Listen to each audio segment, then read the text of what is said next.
Hey, what is going on, everybody? Welcome back to another Bama saltwater fishing video. This video is sponsored by Toadfish. They were awesome enough to send me some rod and reels to try out.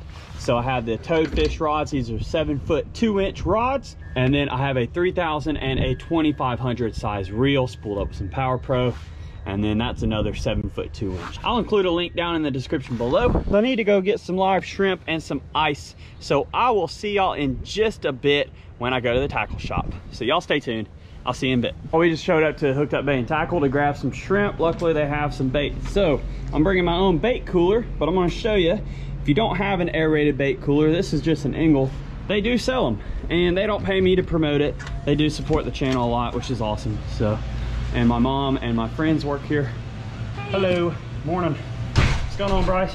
You've seen him before on the channel. We go out on him and his dad's boat and do some pretty cool fishing that way.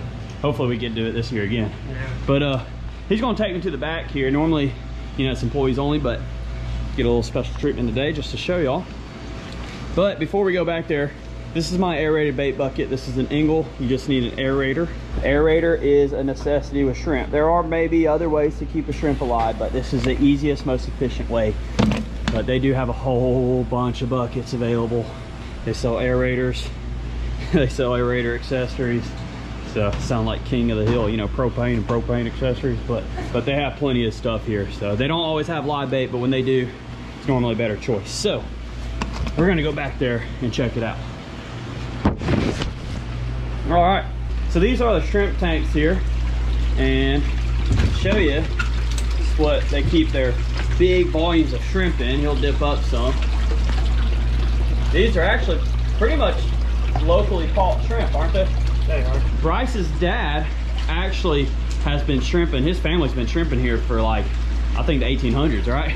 Yeah, I think we settled around the 1800s. So that's awesome. So they're truly local. So they know what they're doing. They've been doing it a while. But like I said, they don't always have live bait. But when they do, live shrimp's normally a really good choice. So they do have alternatives. They got a bunch of other bait. Let's do about 2 dozen. What you think? Should be good. But they sell them by the dozen or half dozen. That's how you buy them. Well, let's go ahead and grab one of these shrimp here. These are actually hoppers. So there's a few different types of shrimp if you really want to get into it. A hopper has that dot right there. See that dot? So these like really salty water. So you don't have to bring your own water. They dip the water and everything for you. And it's a busy place. But I just got 2 dozen shrimp and we're gonna go fishing. Appreciate you, Bryce. Let's head back in the store. I'm gonna go ahead, get what I need and check out. But if you want some dead shrimp, they have plenty of dead shrimp normally sitting on ice. Bunch of bait freezers back there and stuff. And then you have knowledgeable people such as Bryce. My brother works here, and then my mom. Obviously, if you know my mom, but she can fish better than most people I know. So, but like I said, I'm gonna go ahead and check out, head to where we're fishing, and I'll see y'all there. I'm gonna hook up a live shrimp under a popping cork and see if we can catch us a fish today. So, picked up some live shrimp. You saw that over at Hooked Up Bait and Tackle. Look at that healthy shrimp. I have a live shrimp, obviously, a small Mustad J hook. This is a O'Shaughnessy. I want to say it's a size 4, about a foot to 2 foot, a 15-pound fluorocarbon, a small split shot coming to one of my favorite popping corks. Makes a lot of noise and it allows your bait to be suspended off the bottom. This is the Toadfish 3000 size Carbon Elite reel, 20-pound braid, and this one's a 7-foot 2-inch medium heavy fast action Toadfish rod. So really awesome setup to use. I'm already seeing bait. It's like small fry around. Toss out. Now with these popping corks, I like to toss around structure. You know, we have our old dock here, or what's left of it. And for the majority of the time with the live bait under the cork, I like to let it sit for a while. Every now and then, reel in your slack, give it a pop, and then let it sit again. You want your live bait to do most of the work for you, but when you're in a bay with some dingy water, the noise of that popping cork can actually draw in some strikes from trout and redfish. And I've even caught flounder on this setup, croaker, pretty much anything that swims in a bay or saltwater you can catch on this setup. But we're gonna see if we can catch us a fish today. There's lots of small fry, and what I mean by that is little bitty minnows, little bitty baby fish of some sort swimming along the rocks. Make another cast. With the live shrimp, you want to make your cast count, because with every cast you're putting a lot of stress on that bait, and it's not going to be as active. But that's where the popping cork also comes in handy, because even with the dead shrimp or an artificial lure, you can work your popping cork a little bit faster back to you, like an artificial, and then they'll draw in that fish and they'll see whatever's trailing behind the bubbles that your popping cork's making and usually strike it. Oh, there's a fish. Hey, there we go. All right. See, and you don't have to go do a crazy hook set like you're fishing an artificial 10-inch worm on a bass. You just put some pressure on it, start reeling. The majority of the time you'll hook the fish. See what we have here. Okay, we have a ground mullet. These are actually pretty good to eat. He's a little small. You don't get much meat off this size, but they are excellent bait. We're gonna toss this little guy back. So there you go. Maybe we can get something a little bit bigger next time, so I'm gonna get a new live shrimp. But hey, a fish is better than nothing, especially like something like that. You know, that's actually a desired species. So a kingfish or a king croaker, those are actually pretty cool. So let's grab another bait, cast back out, and see if we can get another bite. Where that horn meets the body, I take this small hook and run it perpendicular to the shrimp. Carefully go through just like that, and that shrimp will live a long time and look very natural on that hook. But you can also hook it in its tail or further in the head, but this is the best way I like to do it, under a cork or if I'm free lining, and it works great that way. We're gonna get another cast out. See what else we can hook into. Any issues, and there's a good fish right there. Oh yeah, hey, that might be a speckled trout. Come on, we do not want to rip this hook out of its mouth. That's a really nice fish though. Heck yeah, y'all. Let's at least get it to the bank. I just want to see it. Looks like a real nice trout. Yeah, it is. That's a really nice trout. Oh yeah, that is pretty awesome. So just landed this beautiful speckled trout. Oh, yellowmouth. Check out those fangs in them. They got that yellow mouth. They eat a lot of shrimp. And if I'm not mistaken, I don't claim to be a biologist or a scientist. I just fish a lot and I'm around a lot of this water. But shrimp in their heads have a lot of iodine. And if you know about iodine, it's that yellowish mustard color. You see, these trout have a lot of it in their mouth. So if I'm not mistaken, that's where they get a lot of that yellow, by eating a lot of shrimp, especially the trout this size. Now, once you get to gator trout, they eat a lot more fish like mullet and croaker, which these fish wouldn't turn down a mullet or croaker either, and the bigger ones aren't going to turn down a shrimp. But I'm going to keep this fish. This is an 18-inch speckled trout. It is legal in Alabama, so they just have to be 15 to 22 inches slot limit. You're allowed 6 a person, and out of those 6, you're allowed 1 oversized, and that's for the state of Alabama. But what a beautiful fish. I'm gonna go throw this in the cooler on ice, but I'm gonna show y'all something cool. So I'm gonna actually bleed this fish out, and they should taste better. Speckled trout taste good no matter what, but you get a lot more freshness tasting from what I've heard.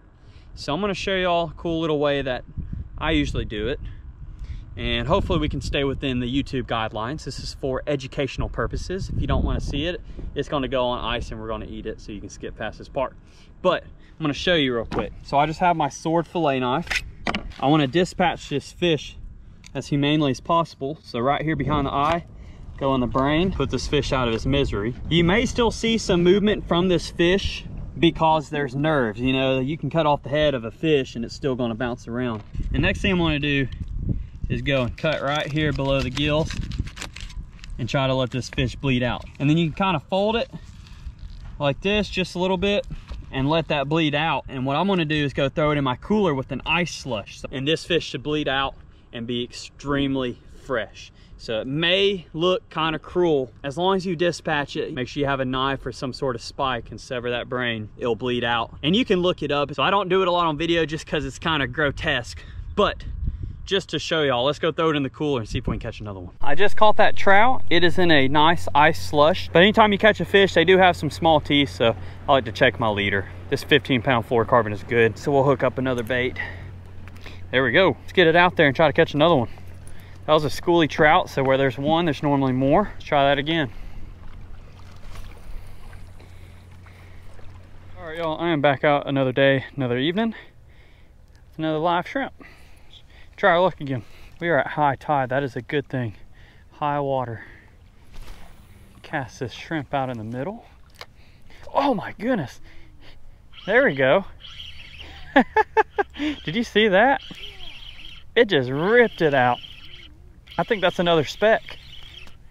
Oh, it's shooting the bank. I think that's another speckled trout. What a nice fish, y'all. I could keep this one if I wanted to, but he's gonna go back. There he goes. I want to keep him out of the water as least as possible. Heck yeah, y'all. Another speckled trout. But we're gonna hook on another shrimp using a similar rig that I was using the other day. All I have is the same type of hook on 15-pound fluorocarbon, a small split shot, a barrel swivel, and I clipped on one of these rattling corks. It's got a little weight on the bottom of it. Made it about 2 foot long. There we go. Oh, there's another bite. Come on, come get it. Oh, that's a good one. Yeah, that's a nice one there. That's not a bad fish. Come on. Let's get over here and bring you over to us, because I'm going to let you go. I just want to see you. It's a nice trout. That might be a better one for today. Yeah, it is. That's a nice one for today. Oh yeah, check out that fish. Old snaggletooth. What a beautiful fish. There you go. And he's gone. That is awesome. They just kicked off right here at dark. I'm putting on another bait. I don't think you can see very well on the screen. I don't know yet. We'll review the footage. Oh, there's one. Oh, I'm just sitting there playing around and it just got yanked out of my hand. And it's another little speck here. Well, not so little. It's actually a nice speckled trout, but it's going to go back. Check that out, y'all. Want to handle these things as least as you can. Get that hook out of them. And that's going to be it for me tonight. So, there you go, buddy. He gone. We're about to go back fishing again, but we got to do something right before we go do that. So Mom had got some shrimp. This is her bait cooler, as you can see all the sparkles on it. In the shrimp tanks was a seahorse. So we're gonna release it out here and hopefully it survives. This is a really cool looking thing. It's actually alive. Its tail is holding onto my hand right now, but check out that seahorse. That is so cool. So you can see it swimming around. It's been on the aerator the whole time, but I want to be gentle with it and I hope it survives. Hope it doesn't get eaten. But check out that seahorse. What an awesome creature. And see if we can watch it swim away here. And maybe it can go up in those rocks and hold on to some of that seaweed. But check that out. Ready? Come on, buddy. Oh, there he goes. Look at it. Look, you need to go that way. The temperature is about the same. There it goes. Come on, go out in the rocks. It's going. Oh, that is amazing. I don't know if y'all can see it anymore, but it's down there going up in these rocks. There's plenty of habitat for it to hide and stay safe. Looks like it's just holding to that piece of seaweed. They're so camouflaged, you really wouldn't even know that it was there. But there's a dang jellyfish, a moon jelly, seahorse, a bunch of little minnows, and it's just hanging on to that seaweed, kind of blending in with everything. So that's really cool. Hopefully y'all can hear me, because this wind noise is absolutely ridiculous right now. It is gusting like 25 miles an hour and supposed to increase, and we're supposed to get really bad storms this evening. So hopefully everybody's good this evening and battens down the hatches. But we're gonna go ahead and close out this video. I really hope the audio doesn't get all butchered. I was able to keep that really nice speckled trout for dinner. Very fresh meat doing it that way. And I gotta say, for YouTube, as a disclaimer, this is a video for educational purposes, showing all that just to show you what I do. And that's just how I do it. Everybody may have a different way that they prepare their fish. This is just the way I do it, and it works out pretty well. But I appreciate y'all for watching as always. If you have not subscribed yet, go ahead and smash that subscribe button at the bottom of this video. And if you already are, thank you very much for supporting the channel and keeping up with these awesome videos. So, and if you enjoyed this content and enjoy fishing, go ahead, smash that like and drop down a comment below. If you want to pick up your toadfish rod, I have a link down in the description below, and same thing with the sword fillet knives. They make some tools and apparel as well, and they are sponsors of the channel, so it helps out the channel so we can make more videos for y'all. But we'll see you on the next Bama Saltwater fishing video. I want to thank the good Lord up above for everything he does for us. We'll see you later.